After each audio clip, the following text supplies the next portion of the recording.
नमस्कार. माझ्या चॅनलमध्ये तुम्हा सर्वांचे मनापासून स्वागत आहे. आज आपण चित्रान्न तयार करूया. पारंपरिक पद्धतीमध्ये चित्रान्न तयार करताना लिंबाचा रस घातला जातो. उत्तर कर्नाटकामध्ये चित्रान्न तयार करताना लिंबाऐवजी चिंचेचा कोळ घातला जातो. तर आज मी चित्रान्न तयार करताना लिंबू किंवा चिंच न उपयोग करता जांभीर वापरणार आहे. हे जांभीर म्हणजे मोसंबासारखेच दिसणारे एक फळ, पण चव लिंबासारखी. हे बघा, हे जांभीर फळ मी चिरून दाखवले आहे. अगदी रसरशीत अशी ही फळे असतात.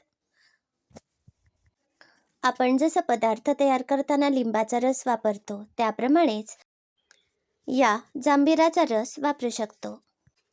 उपीट तयार करताना, पोहे तयार करताना किंवा सरबत, कोशिंबिरीमध्ये किंवा वरण भातावर सुद्धा हा रस आपण घेऊ शकतो.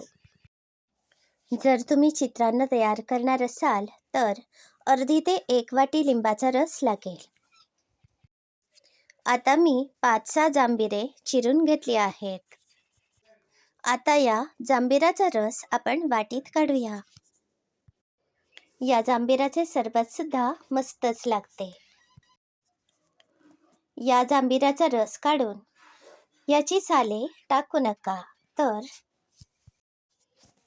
ही साले चिरून एका बरणीत मीठ घालून ठेवायची आहेत. ही चांगली मुरल्यावर याचे लोणचे मस्तच लागते.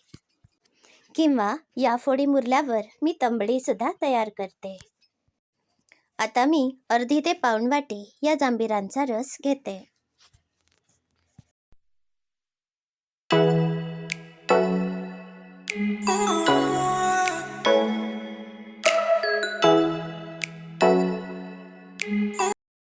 आता आपण फोडणी तयार करूया.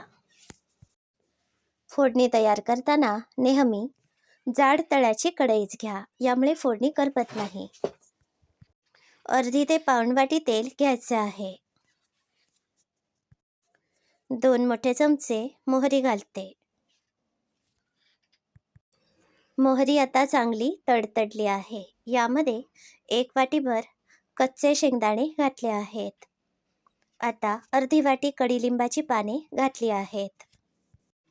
1 चमचा जिरे घालते. हे शेंगदाणे फोडणीमध्ये चांगले तळूया.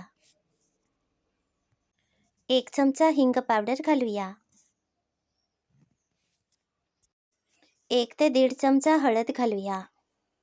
हळद घातल्यामुळे चित्रान्न सुरेख दिसते. 4 ते 5 सुक्या मिरच्या बारीक चिरून घेतल्या आहेत. या अगदी शेवटी घालायच्या आहेत, कारण या अधिक वेळ फोडणीत राहिल्या की करपतात. आता गॅसची फ्लेम कमी करायची आहे. आता आपण यामध्ये हा जांभीराचा रस घालूया. याऐवजी तुम्ही लिंबाचा रस किंवा चिंचेचा कोळ सुद्धा घालू शकता. दक्षिण कर्नाटकामध्ये लिंबाचा रस वापरला जातो आणि उत्तर कर्नाटकामध्ये चिंचेचा कोळ वापरला जातो. अर्धी वाटी किसलेला गूळ घातला आहे. हे चित्रान्न अगदी तिखट असे करायचे नसते. आंबट, गोड आणि थोडेसे तिखट असे चित्रान्न चवीला मस्तच लागते. गॅसवर मंद आचेवर हा गूळ विरघळेपर्यंत ही फोडणी गरम करूया. पाऊण किलो तांदूळ घेतले आहेत. हे तांदूळ आपण 2 ते 3 वेळा स्वच्छ धुवूया. जितके तांदूळ असतील त्याच्या दुप्पट पाणी घालायचे आहे. अर्धा चमचा तेल घातले आहे. आता हा कुकर आपण गॅसवर ठेवूया. या कुकरच्या 2 शिट्ट्या काढूया. आता आपला भात तयार आहे. पाणी मोजून घातल्यामुळे हा भात चांगला मोकळा असा तयार होतो. आता या कडकडीत भातावर आपण ही तयार केलेली फोडणी घालूया आणि हा भात चांगला सरमिसळ करूया. चवीप्रमाणे मीठ घालूया.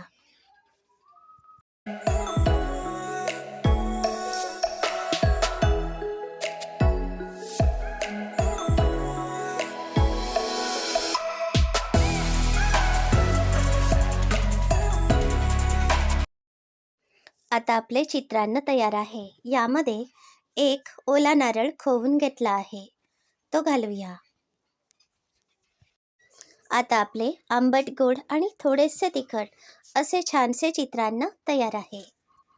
मी आज हे चित्रान्न सकाळच्या नाश्त्यासाठी तयार केले आहे. तुम्हाला आजची रेसिपी कशी वाटली याचा अभिप्राय नक्की कळवा. अशाच नवनवीन आणि अगदी सोप्या रेसिपी बघण्यासाठी माझे चॅनल सबस्क्राईब करा, शेअर करा. धन्यवाद.